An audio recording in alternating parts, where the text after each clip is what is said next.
আব্বা তোমার যদি বেশি খারাপ থাকে তোমাকে হাসপাতালে নিয়ে যাই। আরে বাজান, না না, আমাকে আর হাসপাতালে নাই কামবো না, আমার সময় শেষ, আমি আর বাঁচবো না। আর শোন, আমি তো মরেই যামু, মরে যাওয়ার আগে তোকে আর কয়েকটা কথা কয়া যায়। তোরা তিনটো ভাই মিলামিশা থাকিস, কোনো নিজেদের মধ্যে বিবাদ টিবাদ করিস না। গেদা শাহিন, শোন, ওই যে উল্লাপাড়ার স্টেশন রোড ওই সাইড টুকা তুই নিস। আচ্ছা আব্বা।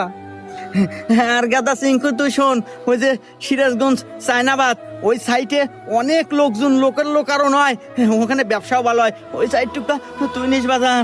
ঠিক আছে আব্বা। বাজান সোহাগ, তুই তো সবচেয়ে ছোট, ওই যে হাটিকুমরুল একটা নতুন ইন্টারচেঞ্জ হইতেছে, অনেক কাস্টমারের খুব চাপ, ওই সাইডটুকু তুই নিস বাজান। ঠিক আছে আব্বা। আরে আব্বা তুমি এনে কোনো টেনশন করো না, তুমি শান্তালে মরো তো। বাহ, কে রে সিংকু, তোর বাপ তো অনেক ভালো মনের মানুষ রে। মরার আগে তিন বেটাক সমান তালের জায়গা তুমি